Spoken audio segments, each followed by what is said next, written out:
Hai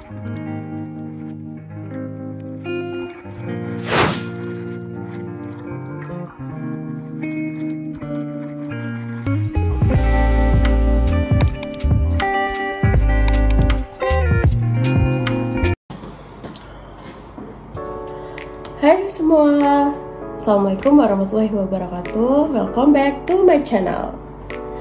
Ya guys, di sini saya akan perkenalan dulu ya, karena pasti kalian semua belum kenal dengan nama saya, karena saya bukan artis juga sebenarnya, dan ataupun celeb or something else.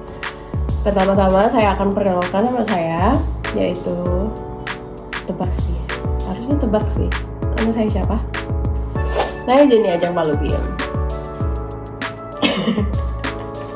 Dan NIM saya yaitu 12300230028.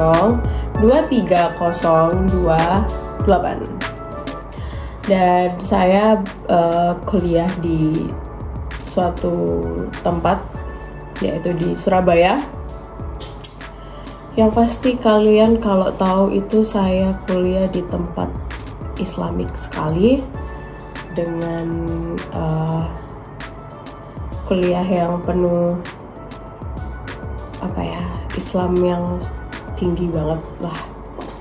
Tebak sih, kalian harus tebak sih itu. Ya banyak sih sebenarnya ya, kuliah yang seperti itu banyak, cuman ini benar-benar sangat keren, yaitu Universitas Nahdlatul Ulama Surabaya. Itu dia kampus saya. Saya berkuliah di situ dengan prodi S1 Kebidanan, karena saya akan menjadi seorang bidan. Dan pertama-tama di sini saya akan menjelaskan kepada kalian apa sih pengertian dari suhu tubuh itu. Ya, suhu tubuh itu kayaknya tidak asing di telinga kalian, karena kalian juga sendiri pernah merasakan seperti perubahan suhu tubuh pada tubuh kalian semua, yang seperti pada saat kalian sakit, demam gitu ya. Itu pasti kalian merasakan suhu tubuh yang sangat berubah drastis kali ya. Kayak merasa demam gitu, panas tinggi gitu. Itu pasti kalau kalian mengecek suhu tubuh kalian menggunakan benda yang biasa untuk mengecek di ketiak kalian, mengecek suhu tubuh di ketiak kalian, apa sih namanya? Kalian pasti tahu. Betul, itu termometer. Termometer biasa emang digunakan seorang manusia, semua manusia di seluruh bumi ini, untuk mengecek suhu tubuh kalian apakah demam atau normal. Biasa suhu tubuh internal yang diukur dalam tubuh manusia itu normalnya 36 sampai 37,2 derajat Celcius. Jika lebih dari itu berarti kalian dinyatakan demam tinggi. Ya, pengertian dari suhu tubuh manusia ini adalah suhu internal yang diukur dalam tubuh manusia, dan suhu normal manusia berkisar antara 36 derajat Celcius sampai 37,2 derajat Celcius seperti yang saya jelaskan sebelumnya. Suhu tubuh dapat berubah-ubah sepanjang hari dan dipengaruhi oleh berbagai faktor seperti aktivitas fisik, lingkungan, dan kondisi kesehatan. Suhu tubuh yang terlalu rendah atau terlalu tinggi dapat membahayakan tubuh kita juga. Baik, dan yang kedua saya akan menjelaskan kepada kalian organ pengatur suhu tubuh. Yang pertama yaitu kulit. Kulit kalian ini merupakan organ terbesar yang berperan dalam mengatur suhu tubuh kalian. Ketika suhu tubuh naik, kulit akan melebarkan pembuluh darah untuk membuang panas ke lingkungan melalui proses radiasi, konveksi, konduksi, dan evaporasi. Sebaliknya, ketika suhu tubuh turun, kulit akan menyempitkan pembuluh darah untuk menjaga panas di dalam tubuh kita. Yang kedua yaitu kelenjar keringat. Kelenjar keringat akan mengeluarkan keringat untuk membantu mendinginkan tubuh saat suhu tubuh sedang naik. Proses penguapan keringat dari kulit membantu menghilangkan panas dari tubuh kita. Dan yang ketiga ada otot. Mekanisme termoregulasi juga melibatkan si otot ini. Ketika suhu tubuh naik, otot akan berkontraksi untuk menghasilkan panas tambahan atau proses termogenesis. Begitu juga sebaliknya, ketika suhu tubuh turun, otot akan rileks untuk mengurangi produksi panas. Dan yang keempat yaitu ada juga sistem saraf otonom. Sistem saraf otonom mengontrol respon otomatis tubuh terhadap perubahan suhu. Sistem saraf otonom mengirimkan sinyal ke organ-organ yang terlibat dalam pengaturan suhu tubuh untuk menjaga keseimbangan termal. Nah, itu dia beberapa organ dan sistem tubuh yang berperan dalam pengaturan suhu di dalam tubuh kita ini. Dengan kerjasama organ-organ tersebut, tubuh manusia juga dapat menjaga suhu tubuh dalam rentang normal meskipun terjadi perubahan suhu eksternal maupun internal. Dan yang ketiga, saya di sini akan menjelaskan kepada kalian semua penjalaran sinyal suhu tubuh.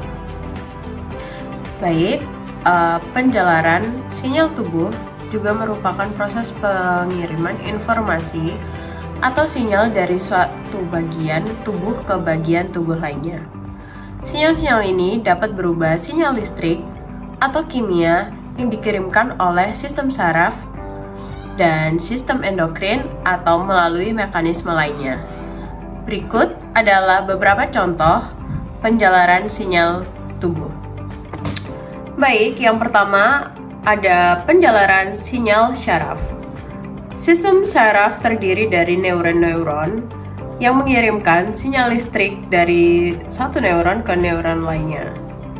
Ketika rangsangan diterima oleh neuron, sinyal listrik akan dihasilkan dan dikirim melalui serangkaian seperti neuron sehingga mencapai organ atau jaringan yang akan dituju. Contohnya adalah saat seseorang merasa sakit. Rangsangan tersebut akan diubah menjadi sinyal listrik yang kemudian diteruskan ke otak untuk diproses. Dan yang kedua yaitu penjalaran sinyal hormonal. Sistem endokrin menghasilkan hormon-hormon yang dilepaskan ke dalam darah untuk mempengaruhi aktivitas organ-organ target.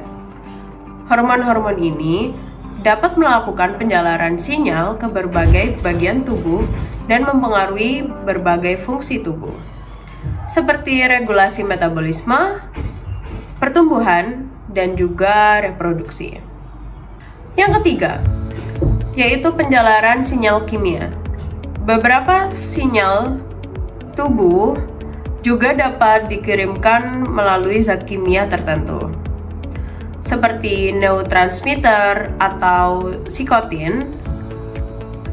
Zat-zat kimia ini dapat mengikat reseptor pada sel target dan memicu respons tertentu dalam sel tersebut. Dan ya, proses penjalaran sinyal tubuh sangat penting dalam menjaga keseimbangan dan koordinasi fungsi tubuh. Sistem saraf dan sistem endokrin bekerja sama dalam mengatur penjalaran sinyal-sinyal tersebut untuk menjaga homeostasis tubuh dan merespons perubahan lingkungan atau kondisi internal dengan cepat dan efektif. Dan yang keempat, ini saya akan menjelaskan faktor yang mempengaruhi suhu tubuh kalian. Suhu tubuh seseorang dipengaruhi oleh berbagai faktor. Apa aja sih faktornya? Yang pertama yaitu faktor internal, dan yang kedua yaitu faktor eksternal. Dan ini beberapa faktor yang mempengaruhi tubuh seseorang. Saya akan menjelaskan itu kepada kalian. Faktor yang pertama yaitu lingkungan. Suhu udara di sekitar seseorang dapat mempengaruhi suhu tubuhnya. Misalnya, saat suhu udara dingin, tubuh akan merespon dengan menghasilkan panas tambahan untuk menjaga suhu tetap stabil. Dan yang kedua, ada aktivitas fisik. Saat seseorang melakukan aktivitas fisik, tubuh akan menghasilkan panas sebagai hasil dari metabolisme dan kontraksi otot. Hal ini dapat meningkatkan suhu tubuh seseorang. Dan yang ketiga, yaitu siklus tidur. Suhu tubuh manusia cenderung mengikuti pola siklus tidur, di mana suhu tubuh biasanya lebih rendah pada malam hari dan meningkat pada siang hari. Dan juga yang keempat, yaitu faktor kondisi kesehatan. Beberapa kondisi kesehatan seperti demam, infeksi, atau gangguan hormon juga dapat mempengaruhi suhu tubuh seseorang. Yang kelima, yaitu faktor usia. Di faktor usia ini, anak-anak cenderung memiliki suhu tubuh yang sedikit lebih tinggi daripada orang dewasa. Sementara untuk usia lansia cenderung memiliki suhu tubuh yang sedikit lebih rendah daripada orang-orang dewasa lainnya atau anak-anak juga. Dan yang keenam, juga ada faktor hormon. Hormon-hormon seperti hormon tiroid atau hormon yang stres juga dapat mempengaruhi suhu tubuh seseorang. Dan yang ketujuh, juga ada faktor pola makan dan minum kalian. Asupan makan dan minuman juga dapat mempengaruhi suhu tubuh seseorang. Misalnya, minum minuman panas dapat meningkatkan suhu tubuh, sementara minuman-minuman dingin dapat menurunkannya. Dan yang kedelapan, juga ada faktor genetika. Faktor genetika juga dapat mempengaruhi suhu tubuh seseorang. Beberapa orang mungkin memiliki suhu tubuh yang lebih tinggi atau juga lebih rendah secara alami dibandingkan orang-orang lainnya. Dan itu semua adalah faktor-faktor yang mempengaruhi suhu tubuh manusia. Memahami faktor-faktor yang mempengaruhi suhu tubuh penting untuk menjaga kesehatan dan kenyamanan tubuh seseorang. Jika seseorang mengalami perubahan suhu tubuh yang signifikan tanpa sebab yang jelas atau gejala lain yang mengkhawatirkan, disarankan untuk berkonsultasi dengan profesional kesehatan untuk evaluasi lebih lanjut. Dan yang kelima, di sini saya akan menjelaskan mekanisme kehilangan panas dalam tubuh. Tubuh manusia itu memiliki mekanisme alami untuk mengatur suhu agar tetap stabil, termasuk juga dalam proses kehilangan panas. Dan berikut ini adalah beberapa mekanisme kehilangan panas dalam tubuh manusia. Yang pertama yaitu radiasi. Radiasi adalah proses di mana tubuh melepaskan panas dalam bentuk gelombang elektromagnetik ke lingkungan sekitarnya. Misalnya, tubuh akan melepaskan panas ke udara yang lebih dingin di sekitarnya. Dan yang kedua yaitu konduksi. Konduksi adalah proses perpindahan panas antara tubuh dan benda yang bersentuhan langsung dengannya. Yang kedua yaitu konduksi. Konduksi ini adalah proses perpindahan panas antara tubuh dan benda yang padat.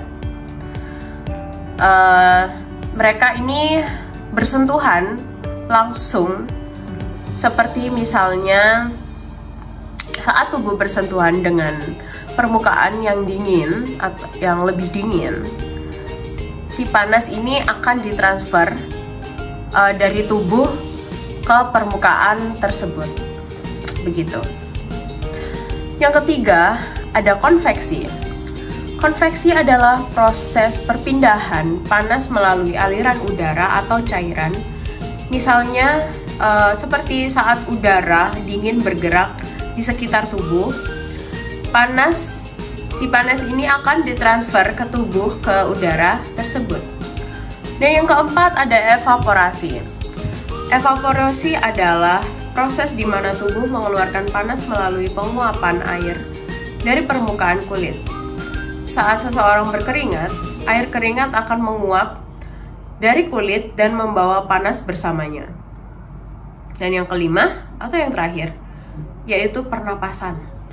Saat seseorang bernafas, udara hangat dan lembab keluar dari paru-paru, dan proses ini juga membantu dalam kehilangan panas dalam tubuh kita. Dan itu dia, mekanisme ini bekerja secara bersama-sama untuk membantu tubuh menjaga suhu agar tetap stabil dalam berbagai kondisi lingkungan. Ketika suhu tubuh naik, tubuh akan meningkatkan proses kehilangan panas untuk mendinginkan diri. Dan begitu pula sebaliknya. Pada saat tubuh atau suhu tubuh kita turun, tubuh akan mengurangi proses kehilangan panas untuk menjaga suhu tubuh agar tetap stabil. Oke guys, jadi itu aja sih kayaknya ya, penjelasan suhu tubuh dari seorang saya, yaitu Naijeni Ajeng Palupi. Semoga itu semua dapat dimengerti oleh kalian semua yang akan menonton video atau channel YouTube saya nanti. Ya, semoga ini sangat dapat dimengerti lah, dan semoga bisa menjadi ilmu yang bermanfaat buat kalian semua.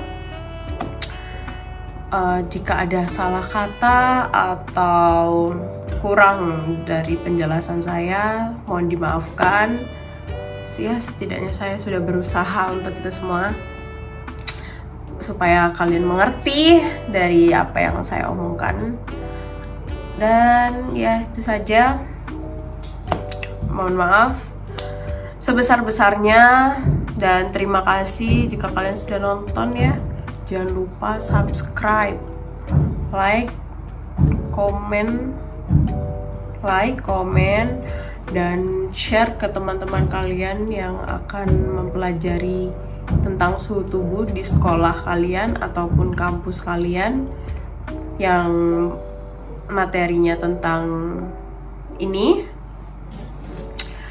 Ya, itu saja. Semoga kita ketemu di lain hari jika saya memposting video baru. Terima kasih semuanya. Assalamualaikum warahmatullahi wabarakatuh.